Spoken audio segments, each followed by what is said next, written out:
for this film, this selection, it was really beyond charming. Yeah. It was really an engaging film. Thanks. You can thank Louise for that. Well, that was one for Hopefully it'll be I on. don't know how I don't know how I missed it during it. That's amazing. Yeah. Most people like it. Oh, and there's Louise. You don't need to feel bad. Most people missed it. There's actually a very sad story behind this movies. It was shown to Weinstein, and Weinstein was initially interested, and then he apparently saw for the first 15 minutes, disliked it. And at that time, 2006, he had enough power that he made sure that this movie could not be distributed by anybody. Very sad. Actually, I think it's a gem. Yeah. GEM. Absolutely. And we thank Louis for that. Yeah. My favorites of all time. Hi, Louis. Wonderful. Hey. Yeah, thanks everybody for watching it and digging in the obscurity to find this one. The longest time it wasn't even findable on streaming. You couldn't buy it anywhere. You literally had to have a physical copy of the DVD. That was it. Which was extremely expensive Yeah. because it was No, I know there's a genre of, the adult and the child and in dialogue and storytelling. So, I mean, there is, a literary and film genre of films uh, but not exactly like this. This was there's nothing unusual. this. Yeah. Okay. Well, maybe we'll get going. I'll read the disclosure statement. Let me get that up.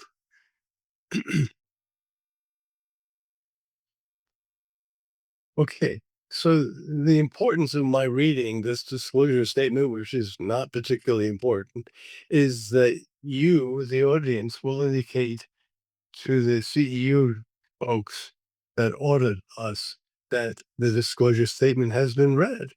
And here it goes. This activity has been planned and implemented in accordance with the accreditation requirements and policies of the Accreditation Council for Continuing Medical Education through the joint providership of the American Psychoanalytic Association and the New Center for Psychoanalysis. The American Psychoanalytic Association is in fact accredited by the ACCME to provide continuing medical education for physicians and others, I believe. The American Psychoanalytic Association designates this flight activity for a maximum of 1.5 Category 1 credits and only claim credit commensurate with the extent of your participation. None of the planners who presented this educational activity have any relevant financial relationships to disclose with ineligible companies whose primary business would be producing, marketing, selling, reselling, or distributing healthcare products used by or on patients. However, if you have any extra sleeping pills, you can send them to Louise. But I won't mention a brand. Okay. Next step, let me open it up again. I want to introduce Apova Shaw and Mary Sark, who are the three of us are the Film and Line Committee. And so Mary, give us a smile and a wave. Yeah, that's Mary Stark. And I'm Tom Broad. I I'm the spokesperson for these evenings. But let's see what else. Coming up next in 2 weeks, we have a very interesting little film called Sorry Baby. And we have two very interesting discussants.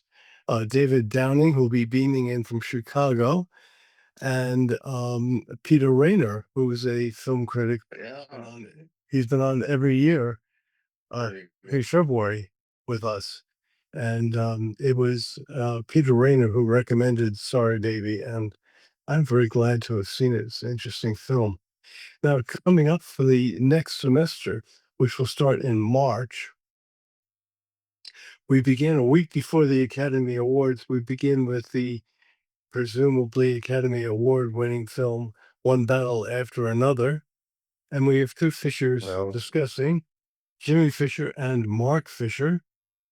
And then on April 10th, we're going to discuss The Brutalist. Bettina Susswerner and Josh Richmond will be discussing that. On May 8th, we're going to have Jaws, discussed by Alex Lewin, Andre Novak, and Bonnie Ujaros.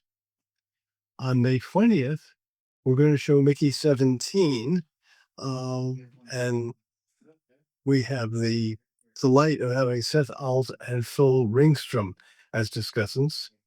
And finally, Kinds of Kindness on June 5th. Mary Stark and Purva Shaw will be discussing those films. Um, would anybody like to say anything about what I said so far before we introduce our two discussants for tonight? Just a quick note. Everybody should sign in to get to see you. Thank you very much. Yes, let's do that. Go to the chat function and sign your name. Thank you for reminding me. I always forget that one. And also the same thing when you sign out, you should add your into your name. Great. Okay. And tonight we once again have two wonderful discussants. Before we get into the discussion, the first one is Gerard Sobnosky. And he's back. He's a psychoanalyst. He's a licensed marriage and family therapist in LA.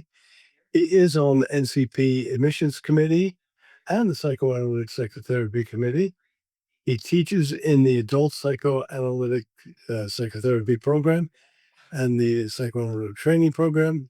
He was named instructor of the year. He's a former member of the board of directors of the American Psychoanalytic Association, former vice president for North America of the International Psychoanalytic Studies Organization.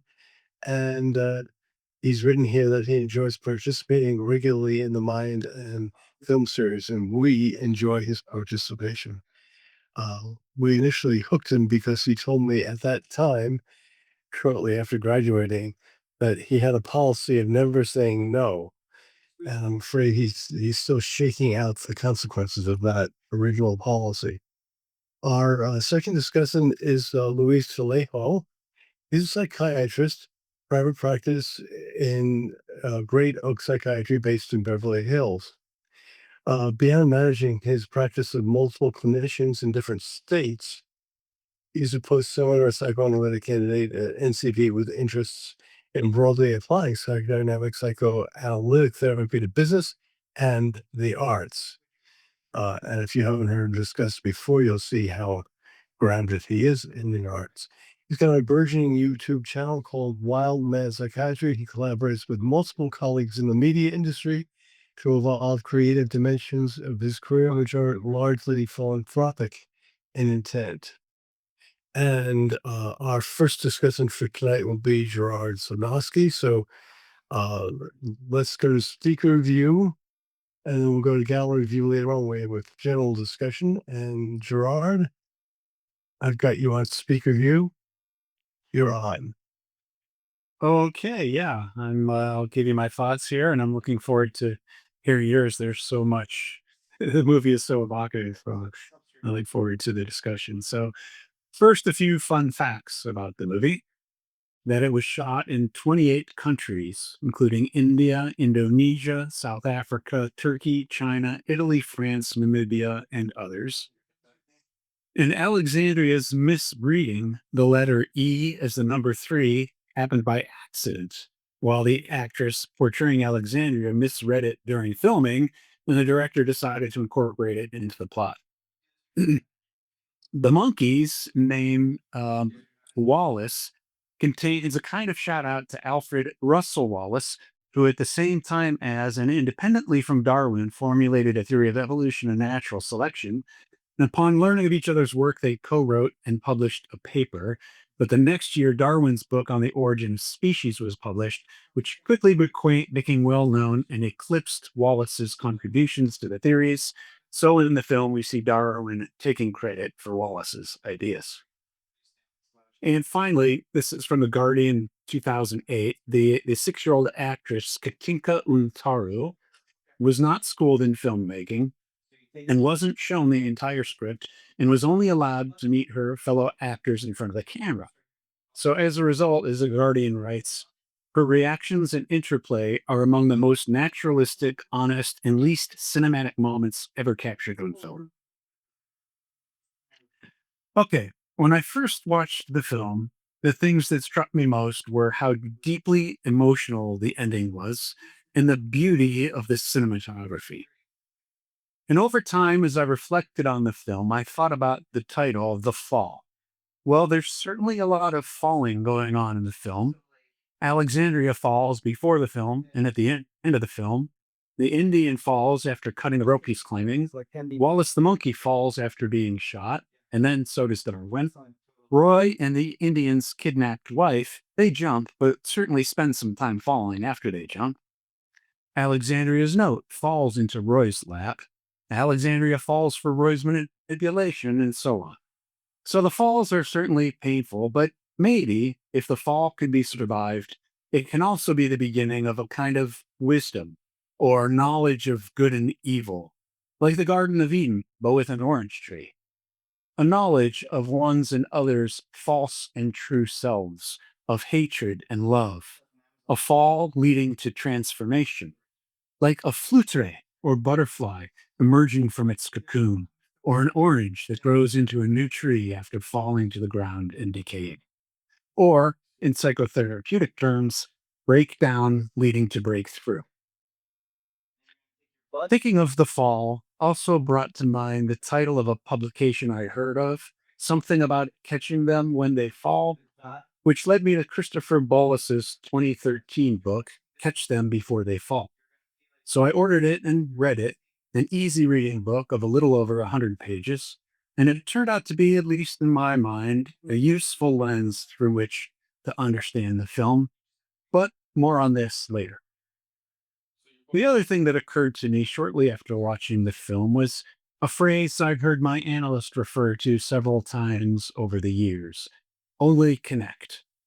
And you may be familiar with this, but it led me to E.M. Forster's book, Howard's End, where the phrase comes from the lines, only connect the prose and the passion, and both will be exalted, and human love will be seen at its height. Live in fragments no longer. It then led me past this book, because I didn't order it or read it, and it led me to Seth Aronson's 2001 paper titled Only Connect, which I did read. But more on this later.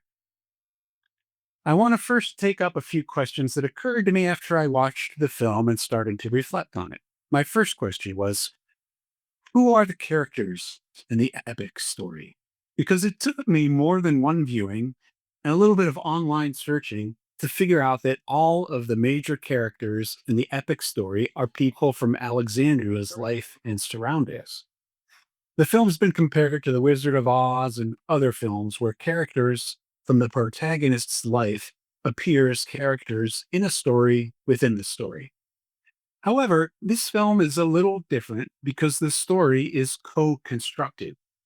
We hear the story mainly through Roy's words, but we see the story through Alexandria's eyes, and we see the people she casts as characters. So, who are the characters? Of course, the Black Bandit is Roy, but the Black Bandit starts out being played by Alexandria's gap-toothed father.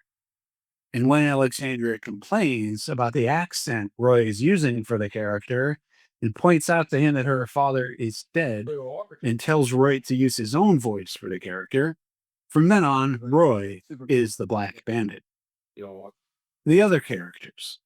Luigi, the explosive expert, is the actor with one leg from Roy's movie who visits Roy in the hospital. The priest is the priest from the hospital. Darwin, we see at the end, is an orderly at the hospital. Otobenge, the warrior and former slave of Odious, is the ice delivery man. The mystic is one of the Orange Grove workers in Alexandria's photo.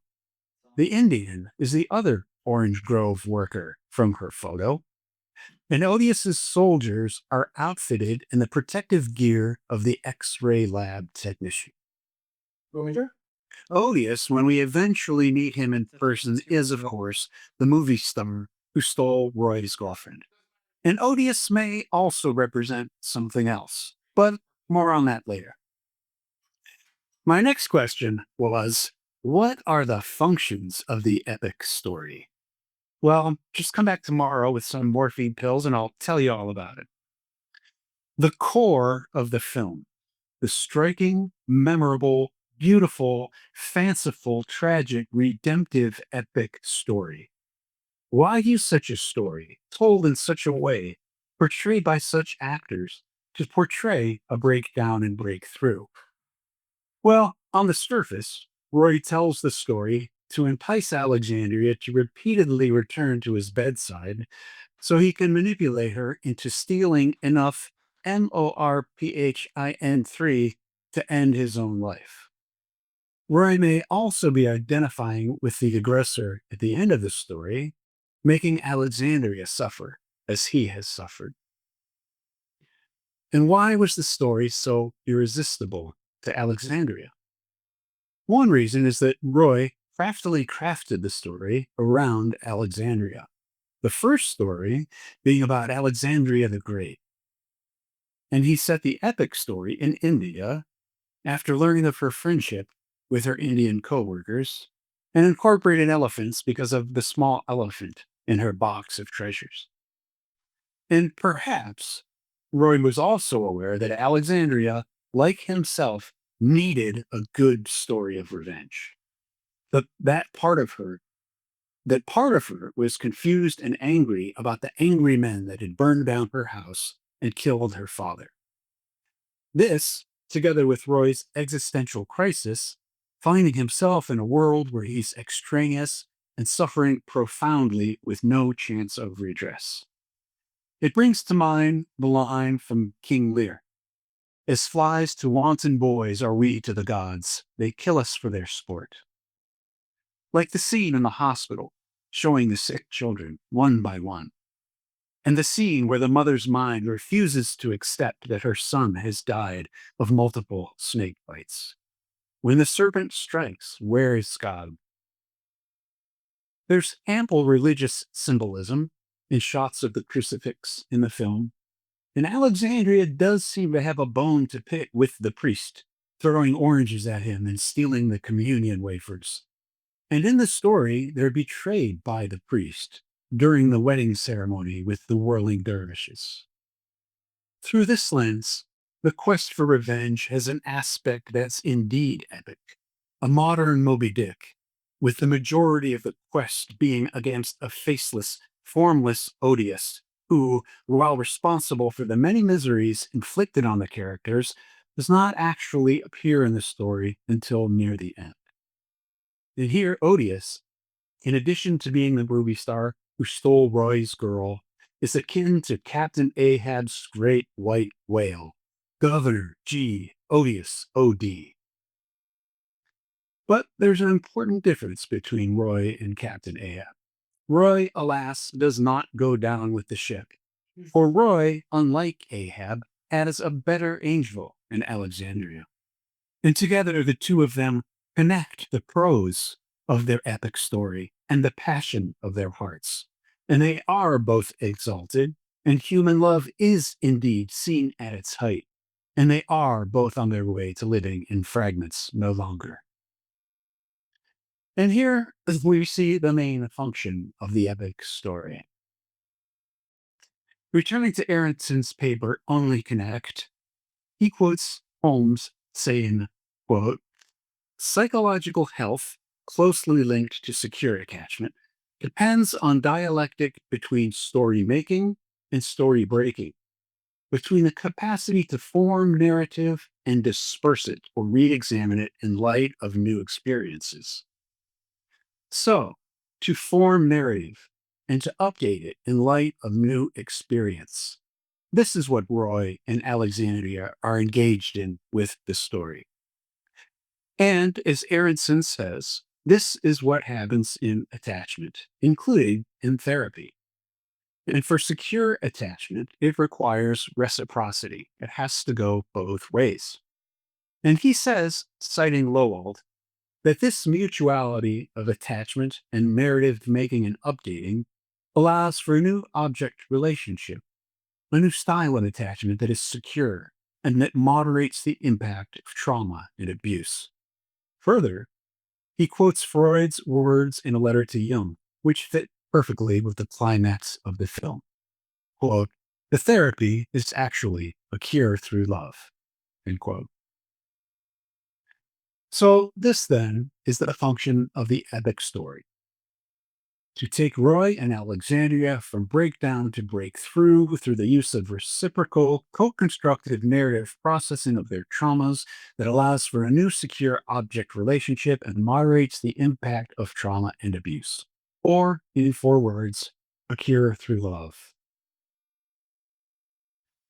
Now, there's another aspect of the breakdown we haven't discussed yet, which brings us back to Christopher Bollas's book, Catch Them Before They Fall.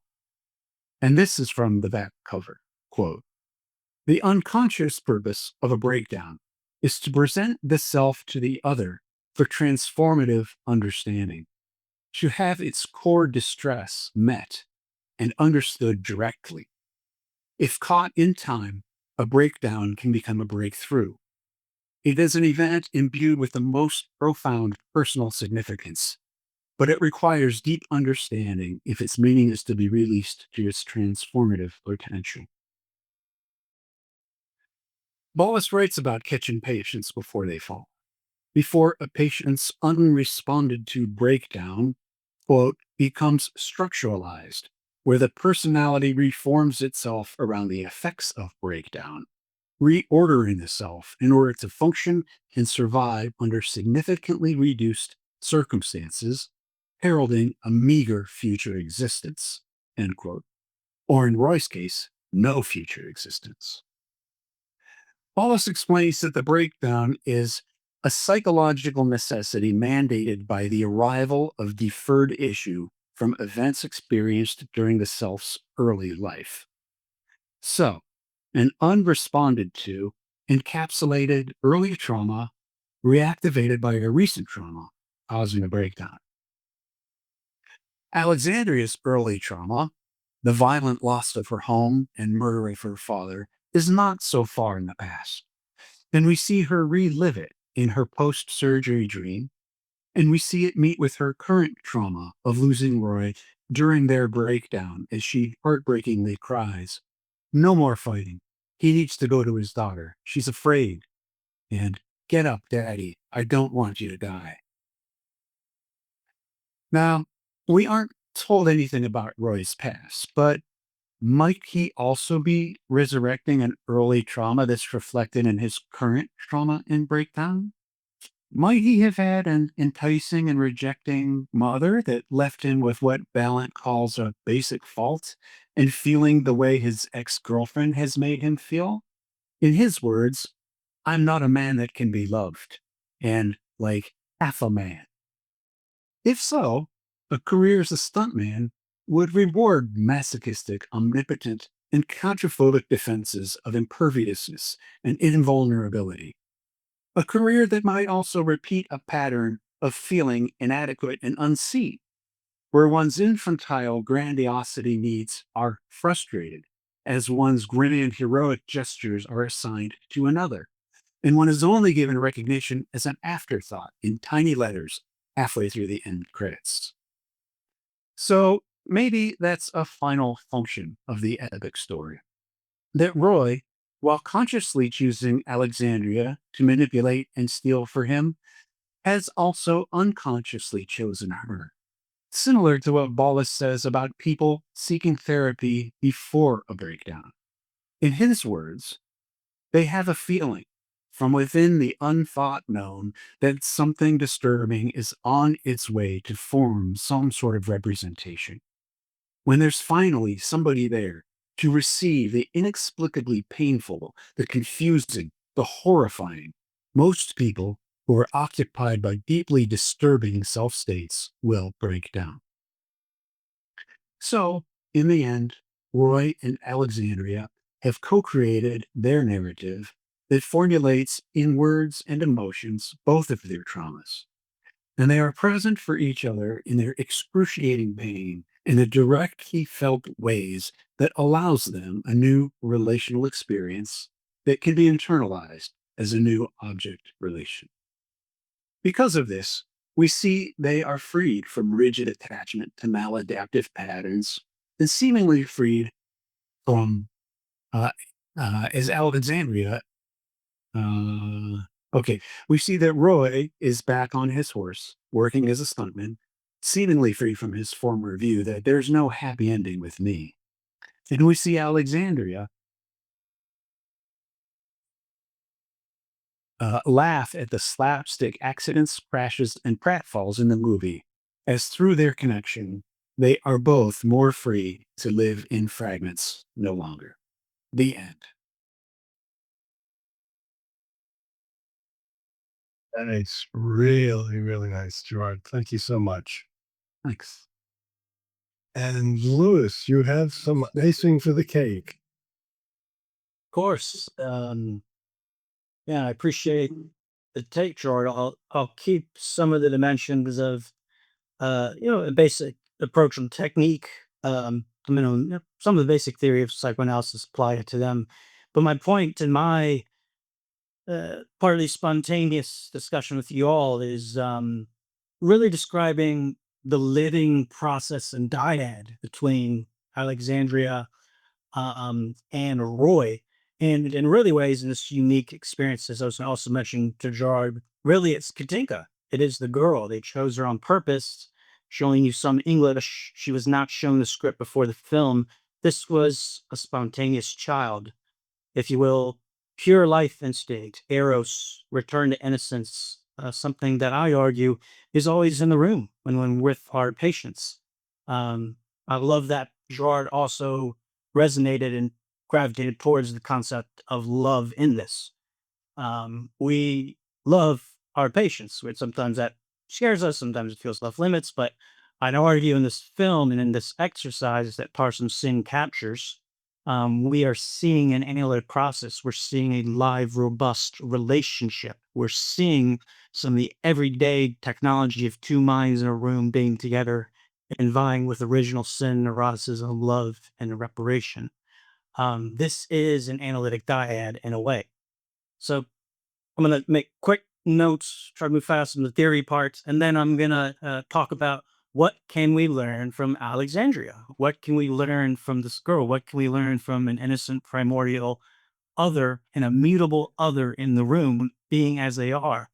And in what ways should we similarly be an immutable other in the room with our clients?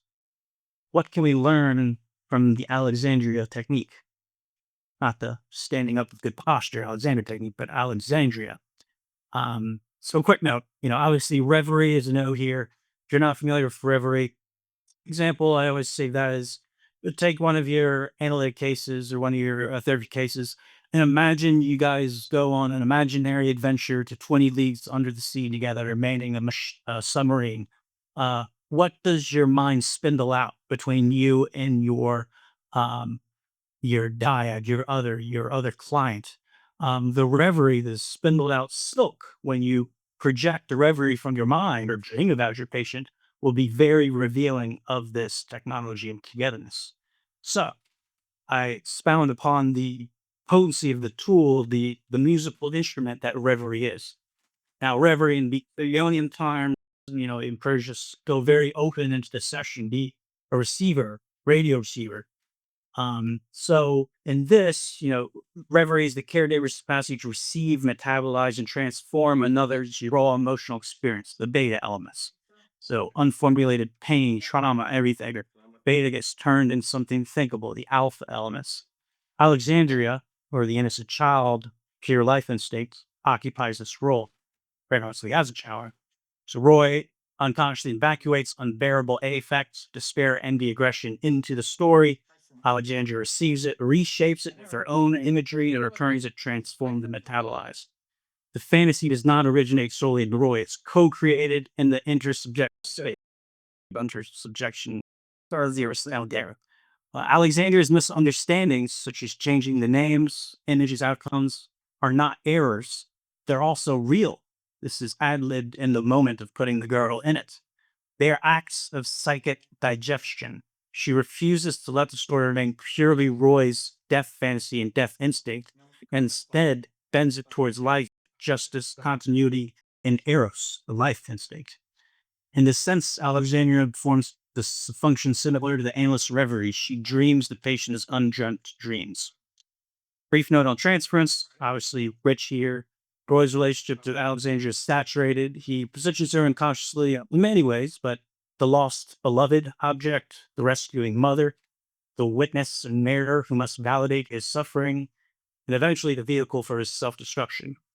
Notably, Roy manipulates the story to push towards death. He exploits Alexandria's trust, further his suicidal plans. This mirrors negative transference, where the analyst and the patient unconsciously attempts to recruit the analyst into enacting this despair, omnipotent control, etc. But she refuses. There's another in the room, an immutable presence. Alexandra's responses resemble the countertransference, where she's not an analyst, she's a child acting from instinctual ethics. I'd argue we can wield such a thing in our work as two living beings in a room at all times, especially with a class. Her reactions include confusion, distress, moral outrage, and ultimately refusal. She does not simply absorb Roy's psychic material, she pushes back.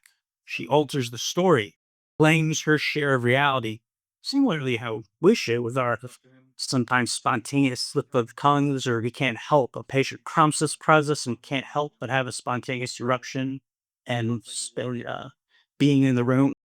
Very often these are transformative moments in analysis with our clients. But she resists the annihilatory pull and demands different ending to their shared reverie and experience in dyad. From a psychoanalytic standpoint, this is crucial. Healing does not come from perfect attunement or empathy alone. It requires surviving the patient's destructiveness without colluding with it. Now, this is a Winnicottian idea. The object is real because it survives the aggression and the apparatus. Alexandra's tears are in climax, mark the point where the container strains but doesn't entirely break. Final note, Melanie Klein, paranoid, schizoid position with envy, rage, destruction, moving to the depressive position where there's guilt, sorrow, then a desire to repair the relationship. Clearly, Roy's transitioning back and forth across this and progresses towards the depressive throughout the film and their dyad. It begins trapped and splitting. It's all bad world. Omnipotent fantasy, annihilation anxiety. Through the shared narrative, he's slowly forced to recognize Alexandria as a separate subject. How many are a separate person in the room with our patients? He confronts the harm he's doing to Alexandria. He experiences guilt and eventually reparative desire rather than pure despair, envy, and hatred of the good breast or good child. Final shift, he abandons this fantasy of death, not in a triumphant cure, but was a movement towards healthy mourning, which is part of the depressive position. So one sentence, Fall depicts fantasies, both a defense against psychic annihilation and a relational space where reverie, transference, countertransference collide, allow despair to be metabolized, the mourning. So, beyond that quick note, I want to, in a fun way, transition to what can we learn from this child? How can we be children in our relationships with our patients, which, yes, love is at hand. So, I'm going to run through a little bit of process notes, what we see in this film. One interesting thing I was prompted and thought about this, artists, directors, poets, painters, whoever it is, these people similarly explore and exist in the domain of the interpersonal and the emotional within themselves and others. They travel the same waters that we do as analysts with our stance. This is why there's such a ripe resonance between psychoanalysis and the arts and the joy and thrill of such a movie club, I'd argue. But also it's important, it's revealing to see how these other navigators feel and metabolize and see what they see in their own way. Tarsem Singh has zero, I did a dive, no evidence he's ever been in therapy, has ever had stance about therapy, has ever had a stance about psychoanalysis. but strikingly, his films are notably of psychoanalytic context. If you like this movie and don't worry about too much darkness or aggression, you could see the one he came out before, The Cell, which is a lot heavier and darker. It's a serial killer in which Jennifer Lopez, as a sci-fi psychoanalyst, goes into the mind. Not tagged, but regardless, the director, the artist, travels the water as we do, sees and experiences and tries to formulate the things we try to formulate with our psychoanalytic theories. So it's useful to look at. So the child, she's a real other presence in the room, innocence, spontaneity, honest emotion, reaction, love. These are things that are in us from with our class. Let's examine our processing technique. She immediately challenges Roy when he talks about spilling all the water and vitality. She says, "That's stupid. How about she give them an itty little bit water to each of them fairly?" The first sign of confrontation and intervention and an interpretation in the room. He goes back, "Was your friend a pirate?" Where she says, "Was your friend a pirate?" We're innocent in the face of our client. There's purity, there's misinterpretation. The dyad moves on. Let's tell this epic together. I'd argue you and your dyad can be epic, like the dyads of the past. So we see what's transferred onto her and what's transferred back, purest, whatnot, how he contends with this early on, what blends together. The first we see is the kidnapped girlfriend of the Indian. He has fantasy omnipotent control. He wishes his ex-girlfriend is so sad and filled with despair that she was kidnapped by this movie star. She's so low, feeling so sad of losing him that she eventually decides to suicide. It's all Governor Odious's fault. It's the earliest form of this splitting transference and understanding in his object relational world. And good catch, Gerard, about Governor Odious, G-O-D. I didn't see that, but also odious, the messiest, the crap in us in this hospital of smells we can wonder about and the suffering associated. She intervenes. She directly says which parts of his ego she likes. I like him. I like him too. She chooses. She says, we as analysts can say the parts we like in which our patients perhaps move towards eros instead of the death instinct. Or she stays silent on the explosives expert. Interestingly, as they move into their continued first session together of analysis, he produces a beautiful butterfly for her, Americana exotica. He then kind of rejects her interpretation, though. Darwin, his ego, and Wallace the monkey, his unconscious, who speaks and squeaks, are unintelligible except to the ego. Darwin, who then feels like a fake and all the genius is coming from the monkey, the unconscious. Roy kills the butterfly. She intervenes. We see the first melded object. Instead of a butterfly that's killed, the butterfly then switches through her participation in the dyad and the reverie to butterfly reef. And we hear in Roy's phrasing, he likes the idea, butterfly reef. We see the transformation she creates in him within his object relational world. Again, the intervention, the argument between them two and their dyad. I don't like pirate stories. She forces a change. Okay, I'll be a bandit. Comes the understanding. I said pirates because your friend had one look like. Anyways, he does it. He changes it. We see the twisting of the object relational world and strain he has in the face of it. There's this aspect of capturing her alive. Is she a live butterfly or killed one? Is she life springing free or something he needs to destroy due to this threat? Very ending scene, the butterfly and the orange grove flying off. But like the ego, like our patient who can't help but love us and the dyad and appreciate the connection and beauty of another being in the room who's closely listening, who, let's admit it, we don't want our patients to die. This is irresistible. He switches it from pirate to bandit. She reluctantly agrees, like we sometimes reluctantly agree with our patients when they're running away from the interpretation. She goes, Sort of allowing it. She groans in allowance. He continues in his associations, but there's a shared invitation to be together in this. But she lets her disgruntlement known. Can we do the same in our analytic relationships? There's change in the object from pirate to bandit. The gap-toothed masked bandit, her as an external object, and partly her father. Spanish government odious. I get the sense Roy thinks she's Spanish, presumes she's from Spain, but pretty much she's not. But he separates her, just like the good breast, the bad breast. The bandit has another brother, and the brothers are separated, never to be reunited again in life. The good, bad, good object and bad object, male and incline. He's needing to do this in order to manage her presence and proximity to his object relational world and death instinct. He wants to love her, but also needs to destroy her. He envies and sees it as dangerous, the withholding breast, perhaps.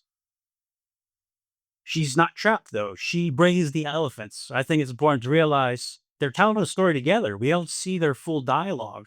These scenes are them having a long, prolonged conversation in the background we're not privy to. All the imagery is supposedly given to Roy, but presumably she's also talking and saying, oh, no, the elephants came. Elephant, little keepsake in her box. Again, we're there in the room with our patients. We are immutable. Our ideas, our influence heavily, innately, unavoidably influence our patient in the transference. And then you can find it for elephants come to save him. They enter into a productive reverie, the first analytic togetherness as we witness the freedom of the weight, the elephant floating, playing in the ocean, the weight of the pain, the transference. It becomes something joyous. All the characters and objects of Roy's ego are playing and jumping off the feet, the legs of the elephant. He enjoys the analytic session with Alexandria. Our patients likely do as well. They come back. Let's see, they escape the island, a place they're expecting, or Roy was initially trying to place them to starve to death, psychically. We hear Roy saying, great idea, accepting the helpful interpretation of presence of Alexandria. Their first psychoanalytic session ends together.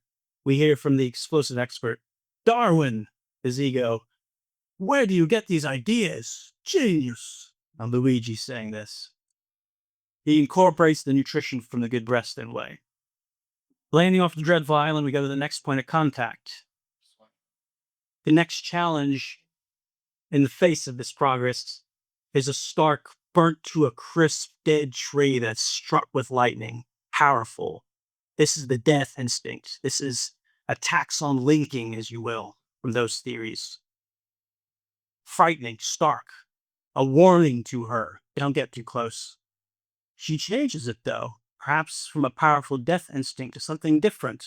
No, there's birds inside this character. He's keeping the birds safe from all the singed, destroyed, green pastures that this valley once was. His death instinct trying to destroy everything in his psyche. She says no. There's birds, there's life, there's vitality within the belly of your death instinct. He's protecting your life in a way. His challenge, the resistance we see here, classic resistance, the approach to renewed and healing transference. You hear the saying, how sad, the tortures of this world have driven the poor man mad. Not true, ego says, through Darwin. He's a mystic cultist. Again, you see a continual progress throughout the film, a transformation of this death instinct towards something new, but he resists it, fears it, envies, wants to destroy the good breast. We hear, as they go to the fort, the bestial snarls of the soldiers in the fort. Roy goes to simply explode the door. Alexandria intercedes. She says, no. Darwin goes up and gently unlocks the doors instead of blowing the gates open. He rebels back towards her interpretation and playing the story, angles the mystic, the death instinct to the inside, and kills anything and everything before we can open the door and witness any of it. He kills and destroys before giving Alexandria a win for this gentle unlocking the door of his mind. They go in, and we see the mystic, the death instinct, posing over the pile of dead bodies. However, we see the sign of Alexandria again, with the pirouette of the death instinct on the pile of bodies. She again puts her immutable signature on the story, on the feeling. They tip each other's hats. A very nice, probably theoretic sense to say, when you and your client have a solid shared third space or a working space there of contact together. Forgive me, you have a flair for warmongering with an impressed compliment from Luigi. She gives Roy's death instinct compliment. It's destructive, it's terrible, but hey, good form, good storytelling, good chat Reverie. They go on together. Moving out of the scene to the toe. She asks him, can you do me a favor? Can you touch one of my toes? We hear in real time distortion and metabolizing of this despair. Was it the truth? Are our interpretations true? What we choose to say to our clients and how we phrase it, how we withhold information to our clients? When do we analyze? I was touching your toe. I touched it, right? What are we doing in our form of withholding or sharing with our clients? How are we drawing them back towards hope, towards life? We want our patients to live. Instead of allowing this hope in, again, we see the resistance of the patient and Roy. The death instinct rages. He kills the entire family that they were going in for the Fort 4. He maliciously does a detailed chandelier of bodies hanging from the roof, bludgeoning us as poor analysts, bludgeoning poor Alexandria with this beautiful cruelty. We all know some of the violence of analysis when we're dysregulated early, split off borderline states with clients. It's grueling, destructive, and hard to withstand. The other adults in the room are listening and they step in. The seemingly somatic man with 3 young boys and a baby and wife, simply somaticizing due to needing relief to be in the hospital. We can empathize with him, son.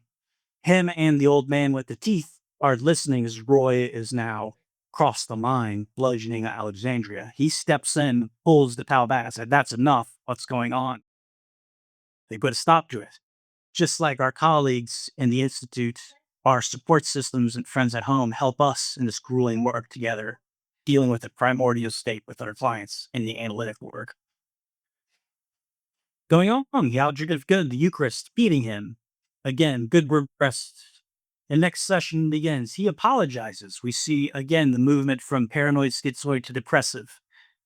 She says, no problem. Happy to be there together.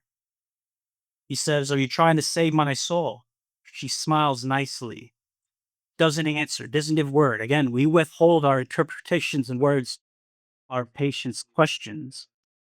He asks again, tries to explain more. She gives spontaneous expression as a young child, ad-libbing, not understanding what he's saying in English, and simply smiles in love towards Roy or towards the actor himself. This is real. You see it. Can we cultivate such a great Alexandria technique in our work today?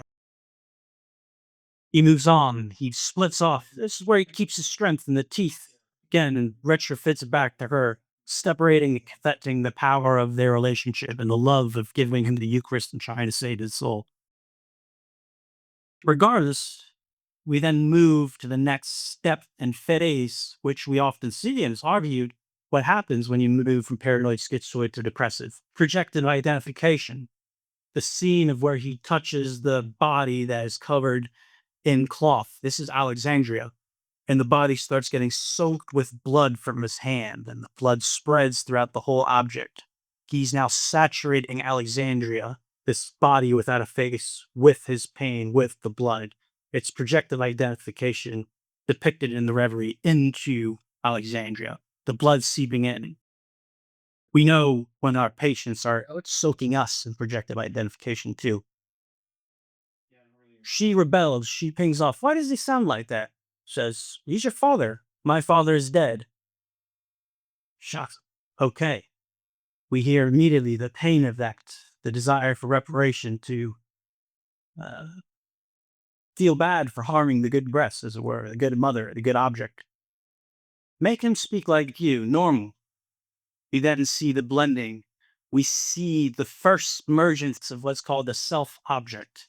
the other take it in as a self-object. The mask is revealed. The blue bandit, the black bandit, is Roy himself in the film.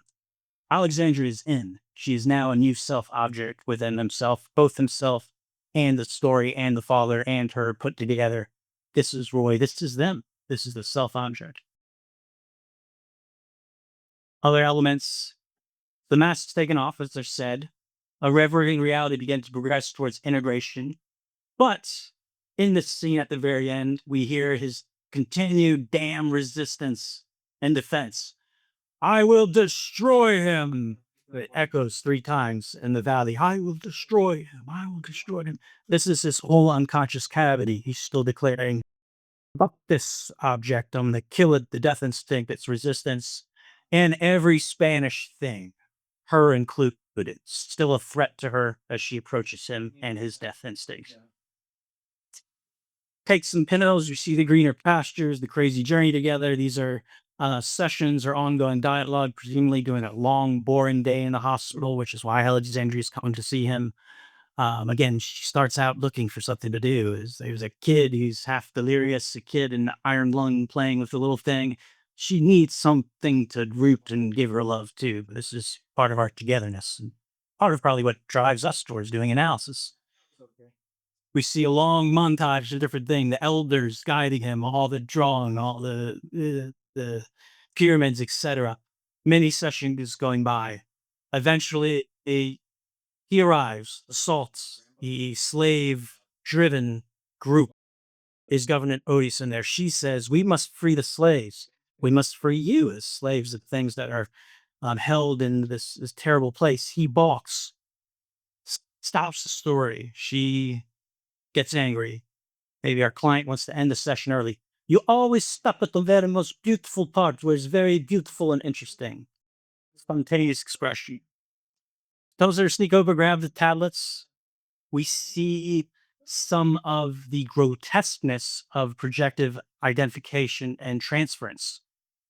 She goes into the lab. We see the 2 dead baby twins in the bottle together in formaldehyde. This is the dyad. This is her and Roy.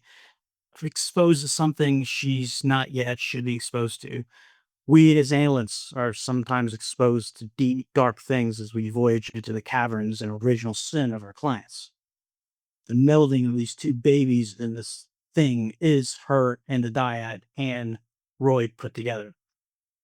Gets the morphine 3, goes back, sees some of the painful sear of consciousness, original sin, neuroticism, the mother attacking, being angry at the boy who's been bitten by the snake, the sign of evil. She looks down at Andrea and hisses that terrible. It makes us cringe as an audience. We've possibly felt this snarl from our patients before. Or Alexandria is dysregulated. We've all been dysregulated in our sessions. She pees her pants. She goes to be in the stairwell. The old man comes up with his magic teeth, showing her love, or a demonstration of it. This is equally powerful in its magic and goodness. We hear the phrase, googly, googly, goo, go away. The tone of nonsense. It's nonsense to this neuroticism.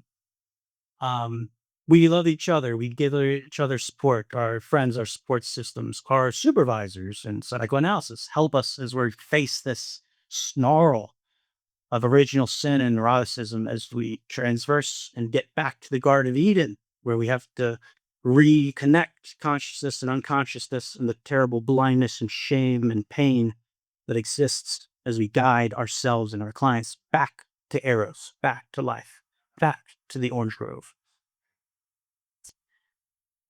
He's mad at her. He is nowhere near what she just went through, terribleness. Our patients can be so cruel. Humans can be so cruel to one another. We all know this. We all travel the same waters interpersonally. Forgive them, for they know not what they do unconsciously. I think Juice's praise is a great theoretical stance of consciousness versus unconsciousness. Let's see. Yeah. These suicidal impulses get transformed. Oh, this is not enough to kill me. Perhaps for a nice nap. We hear the relief. The nap sounds nice. Instead of suicide, I could go for a nice morphine 3 nap. Okay. We hear his rest, his relief, instead of desire to simply destroy all. Going on, and I'll leave some time for more at the end. Yeah. But Louis, we have a problem Yeah. because time is spinning, of course, and you're in deep. And great. I don't want to interrupt you. I'll simply highlight a few more so we can all support together. But we see this continued transformation throughout. We see in the visit his fall from the horse. He detects the crunkling pain he felt when he fell from the bridge. We revisit. There's more metabolizing. The transformation of Nurse Evelyn and the eros and eroticism between Nurse Evelyn as a screen for Alexandria and him. We see this beautiful meld of love, of eros and eroticized, that is not dangerous, that is healing and okay. We hear his defenses needing to kill Nurse Evelyn, this lover, Alexandria. She protests. The bullet gets stopped by her locket from her father, saying, "Do not marry for reputation, money, etc. Always follow your heart." We see the back and forth brokerage of their two minds and his resistance that gradually gives way throughout the entire presence. We hear her saying, "Funny, because I do not feel that I am your captive. In fact, you are my savior. I was a bird in a cage, a child stuck in a hospital with no souls or others to play with. And by freeing me, you've captured my heart." The marriage, instead of killing, turning the priest, again, favorite book, she says, his favorite book is the Bible. He rebels. He makes the priest bad. The priest comes out to hit the boy with the stick. She says no. He changes it, takes the stick to fend off the snake instead. We see the continued metabolizing of alpha and beta together, transformation from death to life to reparative. We see the cute scene of her painting a butterfly on her belly button, the beautiful commentary about the immigrant child, that this is good, this is love, innate, inherent in that. Roy waking up, the final scene, I'll linger there and finish after she's fallen. Angry people kill. So this final scene, we're always feeling this intense strain of the frame. We're witnessing some of the power of this. Before falling, seeing the primal scene of Nurse Evelyn having sex in the room, the bestial snarls of the X-ray tech in the armor. He tries, in his great pain and crying, sipping alcohol, saying the story was just a trick. Again, the operating word "just." He's trying to, again, fend off the love and sadness he has for little Alexandria falling, and the tearing and crying he's already feeling. The reparative stance, the depressive stance, is already active. She tells him the truth, confronts him like we do to our clients, or maybe should do more often. Your girlfriend did not care about you. She was in the car. She didn't even come to see you. The characters and parts of his ego and the mind saying, she's right. She's right. The parts of his mind aligning with her presence. He fends it off. We don't need her. We can't trust her. We're going on a suicide mission to kill government odious. He begins killing the self-objects off. These self-objects that are transmutations of her now within him. Killing one at a time. Darwin and Wallace, the unconscious guide. We see Americana Exotica flow away from their hands being held. Again, that's ego and unconscious coming together. Due to her, the butterfly, Americana, bringing those two together. They reach redemption between Wallace and Darwin, ego and unconscious. It goes on. Instead of the bullet killing Luigi, she diverts it. It hits his foot. He's like, fine. But then he says, I'm going to fucking blow up Luigi. Death instinct. Bah! Luigi blows up in the stance of being a decoy to save the other self-objects. Again, we see a bend towards the life instinct. Goes on, cuts the hair of the Indian. We see Roy wince. He psychically winces because he knows he's cut himself. He's cut his own self-object and is no longer enjoying the death instinct anymore. She says, we need to go back for the mystic. He says, no. He does this grotesque, another death instinct flare of filling the entire back of the slave with arrows. But reparations still win, as the slave says, it's okay to Alexandria, as the slave protected her from the arrows, and they escape further. They go on. Mystic drops his teeth, getting beat up. She lets the birds out. Vitality's still saved. Dragging now the final self-object, Roy, for the final killing, she protests. Why are you killing everybody? We can protest to our patients. Why are you attacking me? Why are you being so negative? This is ridiculous. We've been telling a great, beautiful story together. What are you doing? He says, it's my story. She says, no, it's mine too. When we agreed to go into a dyad and set the frame with our clients, it is our primordial relationship too, I argue, and I'd like to hear your thoughts. Final thoughts. Let's see. He cracks her in the face, cracks her in the head when she tries to do this, both at the bedside, scaring her, and cracking his own head and self-object, dragging him to the pool, driving him down. But there, finally, her crying, her soul and his being hit and pained together. Again, he's a coward, a fake, a lie, he has to die. She again rebels. I don't believe you. Hearkening her first comment in the beginning of their first meeting, I don't believe. Can we tell our patients the same thing? I don't believe you. I don't believe that you hate me and want to kill me. I think you actually love me. Can we learn from Alexandria the Great? She does.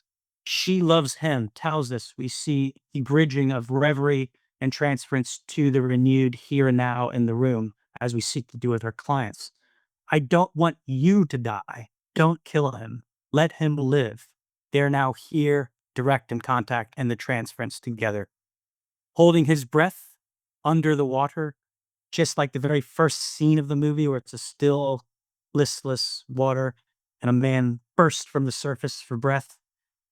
Our patients can't help but come back to the life if we're there, giving love, starving for oxygen, knowing that you're in a tiny 3-foot pool. The ego can't help but come up for air. And again, we use our relationship, our love as an analyst in the primordial relationship as a technique to do a similar work. These two. Let's segue there. Sure. Let's segue there and come up for air. I am breathless listening to you. You've made so much sense out of this film, out of all the details in the film. It's really magnificent, and I'm very happily breathless. And we've got half an hour for discussion with the other people in the room.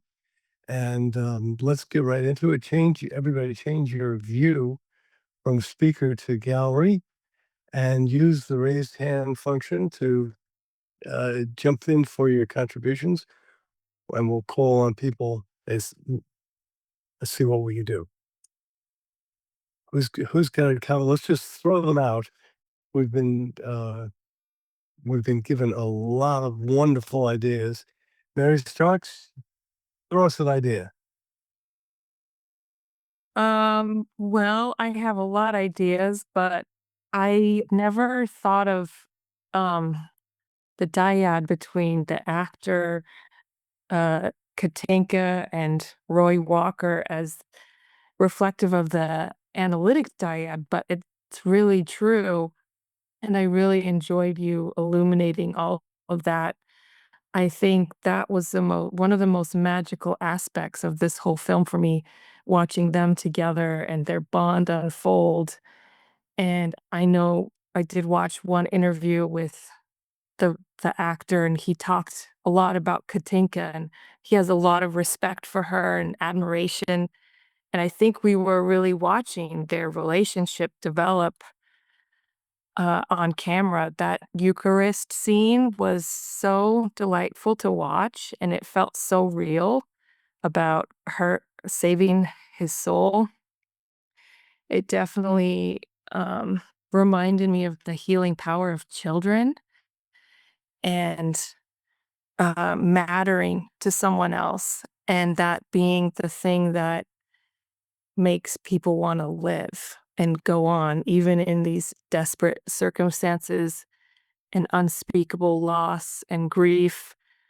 Um, I also thought about this silent movie Yeah. era. Mary, can you hold that thought, and we'll come back to it if we have time? Of course. Okay, and I think Apurva wants to jump in. Louis made the case so beautifully, as you just reflected, Mary, about it being a dialogical relationship where growth happens between the participants. Anyway, Apurva, go ahead.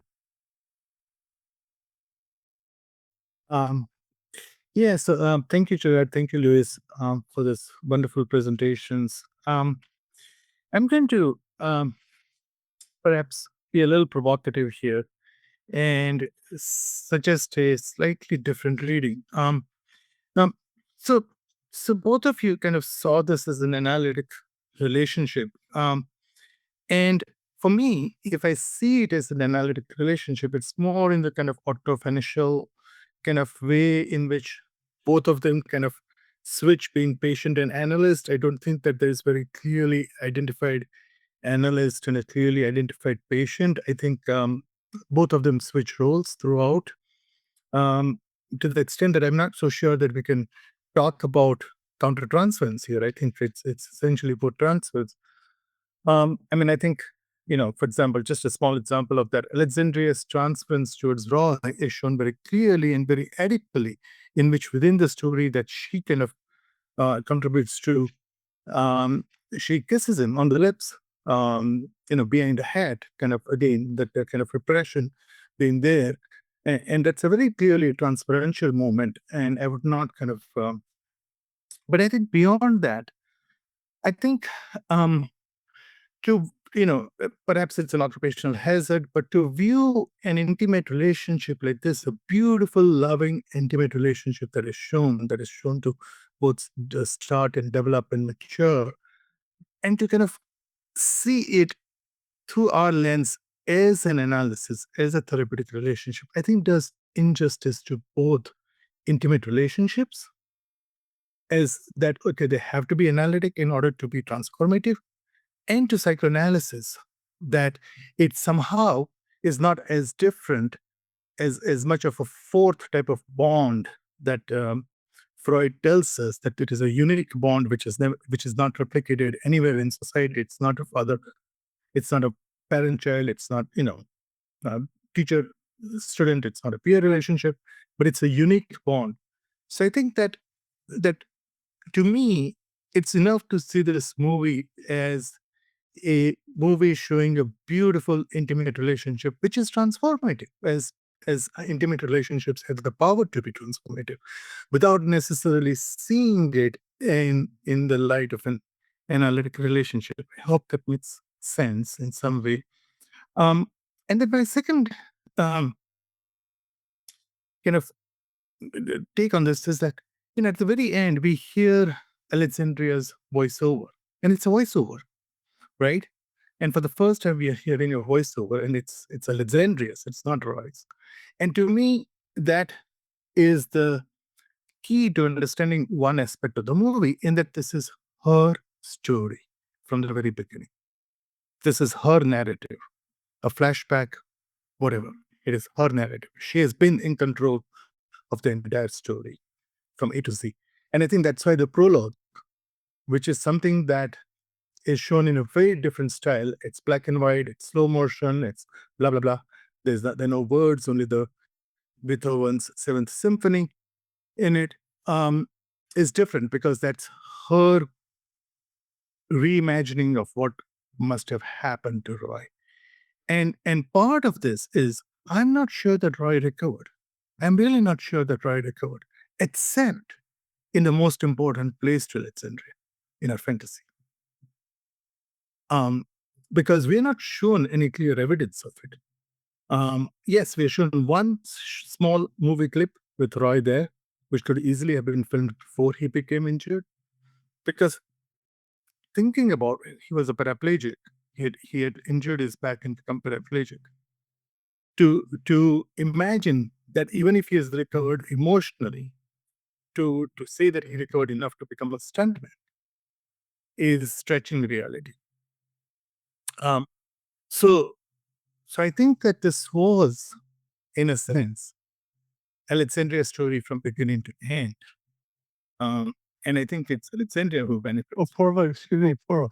We're getting feedback from somebody. I can't tell Oh, it is, but somebody's volume is on, is giving feedback and making it hard to hear your last point. It's echoing. Um, it's quiet now, so go ahead and make that point again if you would, Apova.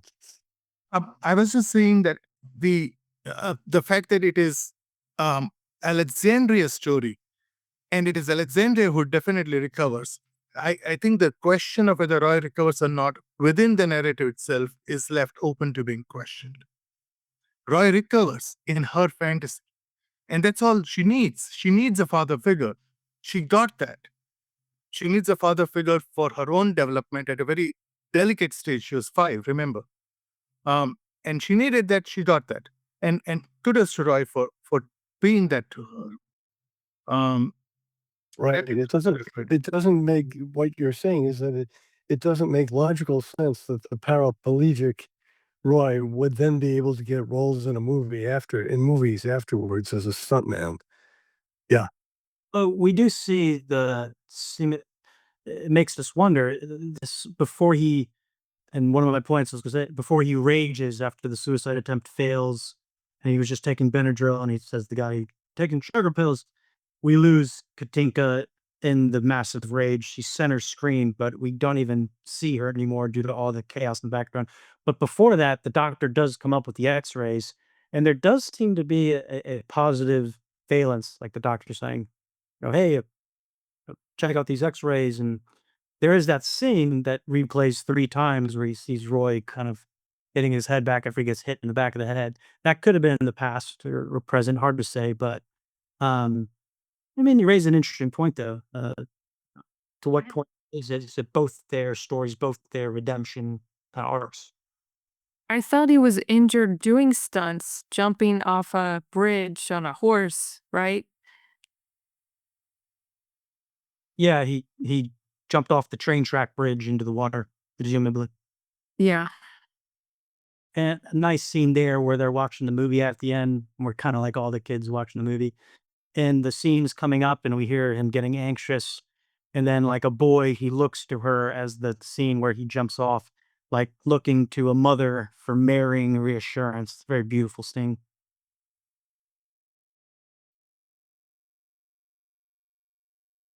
Okay, we have time for many more comments. We come back to Mary. Mary's got some more comments. Um, just raise your hand and get in the queue.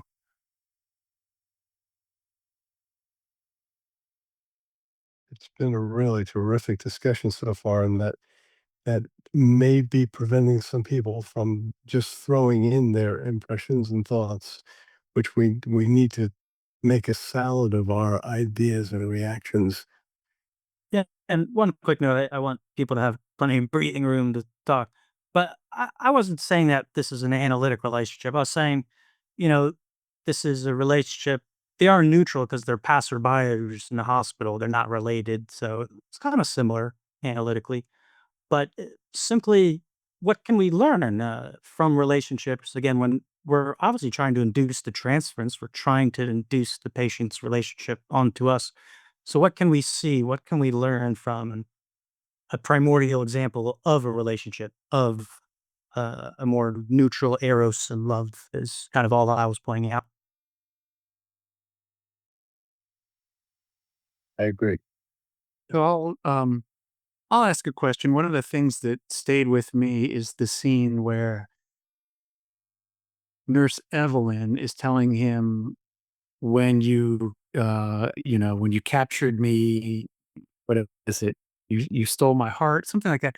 And then there's that voice, that sort of angelic voice, "You have to open my eyes," like right as she's speaking the words, just this very transporting kind of scene. And I'm just wondering what thoughts or impressions people may have had about that. I think I know what you might say about that.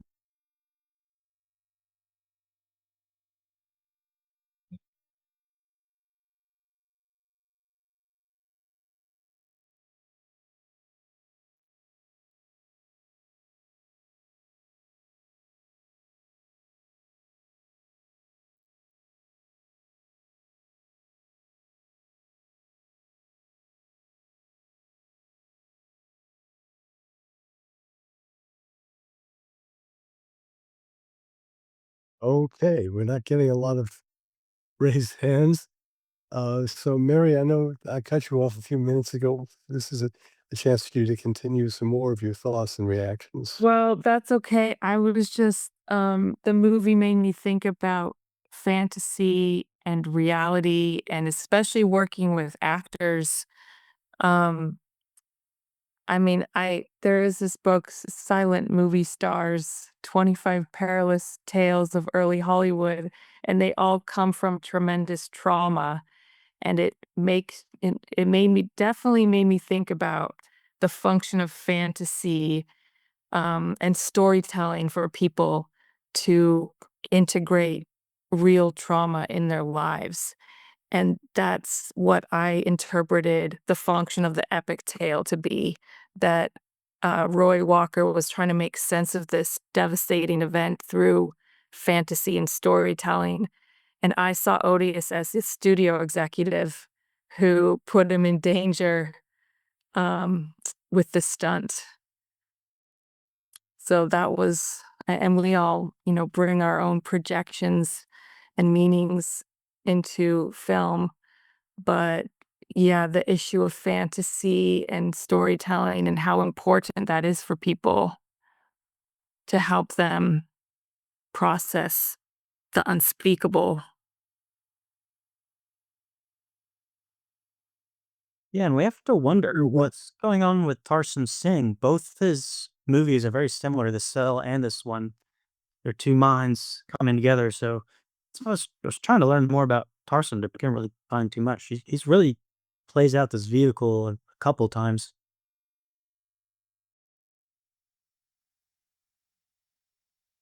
And the filming itself sounds like an epic adventure, 28 countries and 4 years. And I love how none of it was AI. I will add that.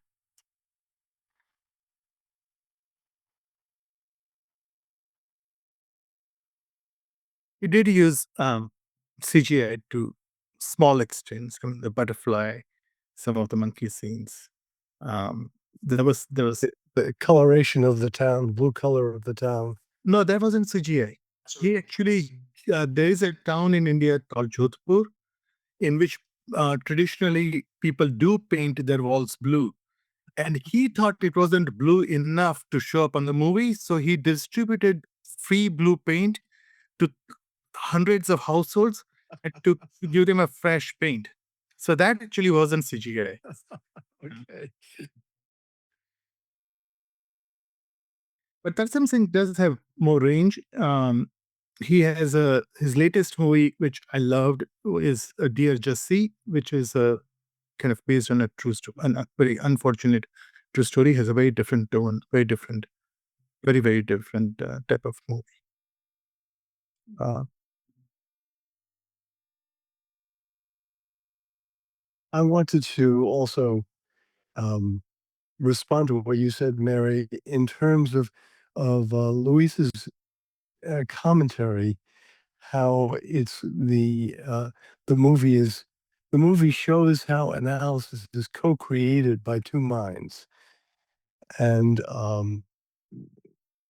whether you assign one person to the analyst or another analyst, I think Lewis's commentary is inarguable, showing how there's a co-creation process that goes on,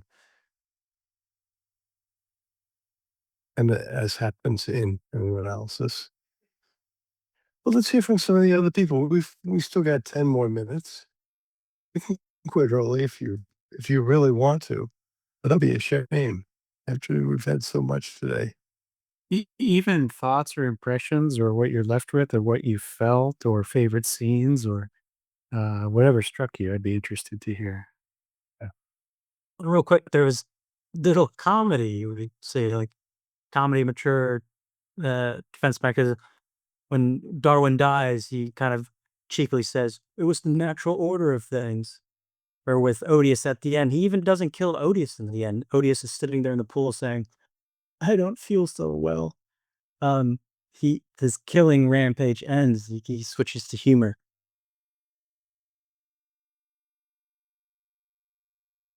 Yeah. Eros won't be denied. Powerful. It's always present. People talk about the fear of loving our patients. I remember this being a topic of reads and candidate training, but hell of great arguments. Whether you want to admit it or not, it is a real relationship we have with our clients. Mm-hmm.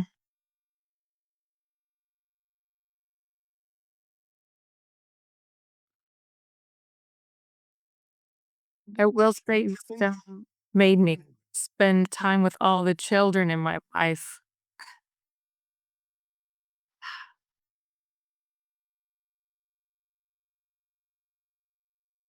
I'm wondering what insights that stirred.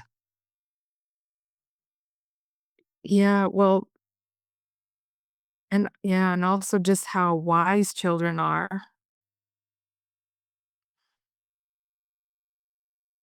I'm interested in this group process tonight. It's very unusual.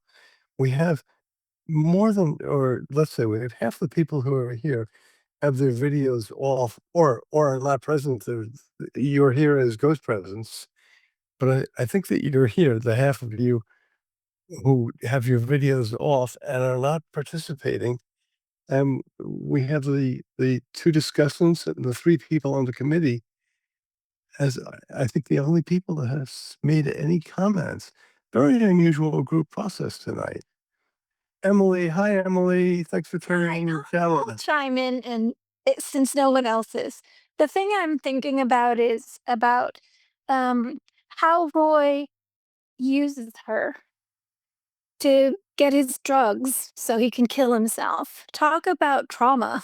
Like, she may not fully understand it now, but it just seems like here we're focused on the beauty of the relationship and how smart children are, but I think there's also something about how vulnerable we all are in relationship and how um his manipulation is a violation of that. And so I think that that stands out for me. And I really am enjoying the movie. I feel a little bad because I started late, so I still have about a half hour to go. But it's such a joy to watch it. But that part when he starts saying, can you read? Can you find my medicine? You just feel like, oh, this is so horrible. What if he really dies? Like, that's really so traumatic. And she will maybe not realize right now what part she's played, but later it will dawn on her if she has memory of it. And at 5, she most likely will have some memory of it. So that kind of, that takes some of the sweetness away from me. I could see that. I was struck by that manipulation too. I saw that as like some sort of enactment of his, like the studio manipulating him, an original trauma. But yeah, I was struck by that as well. Yeah. One positive note of Eros, though, I do sense in the very beginning he was just delightfully curious of her. Right? He was sitting alone, paralyzed in this room, like the heavens. A message comes down and falls right on his lap.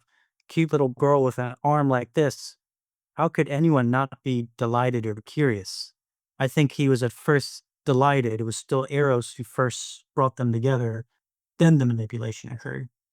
But that's also how it happens in real life. Often it starts with delight, and then is the realization, oh, I could use this person.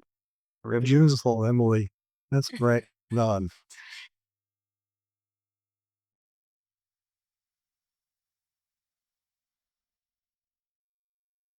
Oh, so, a couple of you who have your cameras on, like Steve Goldstein or Bart Bender, All right. Well, are always contribute. Yeah. Hold on, Bart.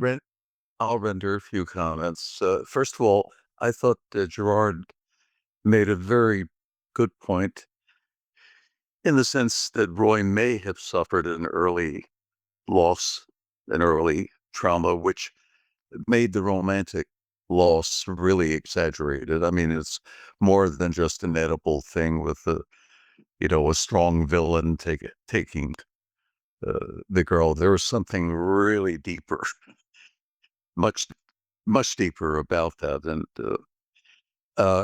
I think there was a spoof on silent films.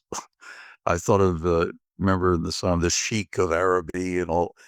Many of the settings and stories in the silent films were exaggerated, and as we look on them today, seem ridiculous. We have people from Brooklyn playing the Sheik of Araby and that sort of thing, and a lot of the themes of the silent films were exaggerated, especially when they tried to be exotic. So I think there was a bit of a spoof on that. There was a great deal of fluidity, the primary process fluidity back and forth between the fantasy life and between reality. And then a simple word, CONCERN, concern. What was the deeper root of her concern for, or to quote Shakespeare, for who was he to her and she to him, that there was this deep connection and deep level of concern. There was something that concern was pervasive. The dialogue was brilliant, was engaging, and some might say the dialogue was concrete, but it was very direct questioning. Her questioning was amazing, and it got him to think.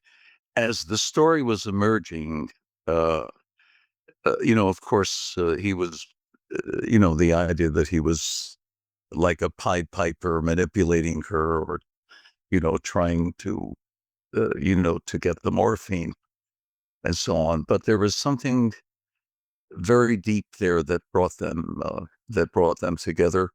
Was it reparative? Ultimately, I wondered about the happy ending. Even was the happy ending a spoof as well? Should there have been a happy ending? Because in a sense, for a while there, it seemed like he died, and then or she was almost certain that he was the dead, the dead person, and then he didn't, and then he was there. So I think there were other themes as well. The analytic session process note analysis, I appreciated it. I think I would have to read it. If you have the text for it, I would appreciate it, and maybe do a second take on it. Thanks. Yeah, I would like to see it too, but it tracked. It was very good, Luis. Right. Okay, Steve Goldstein, we have just a moment, and I'd love to hear from you. Express everything that's on my mind. Just an apology. I didn't mean to be be quiet the whole time and withholding the movie, but I just had nothing intelligent to offer. And I didn't have a view of the film in any way in any way similar to other speakers. It reminded me, the only thought I had was, I had this flashback, this 50-year-old flashback to it. I s- s- to I made I read a novel called Chimera by, I think, Roland Barthes, I forget, but it was called Chimera, and I made a comment in a lecture that the author's sole interest was in dazzling the readers with bedazzlement. And I don't know, half the audience liked the comment, half of them didn't. And but that's how the movie struck me, is that that this is a director who wants us to be dazzled, but that's not a that's not an artistic statement to me. See, I told you it wasn't in my view. There's something's going on with Tarsem. If you think this one's over the top, watch the cell. I think it's something in the artist that's being worked out. I just think that well, he's had a career in TV and commercials, Coca-Cola and some other things. And I think that his bent seems to be to communicate through stunning, and they are stunning, visual hair. But I don't think that's an artistic statement in and of itself. I'm just explaining when I was quiet, which was I didn't. But our discussion brings something to it that that adds value. It adds tremendous value. And by closing, I really want to thank Gerard and Luis for all that they have been on us today.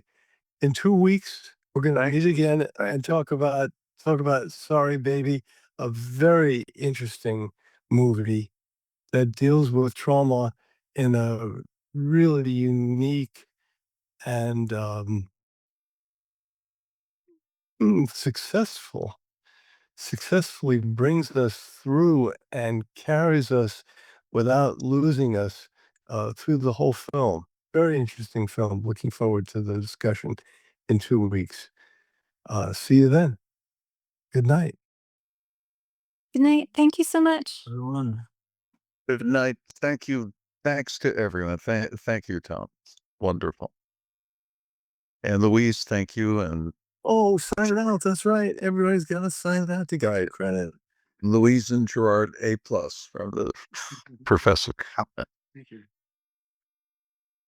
Shag.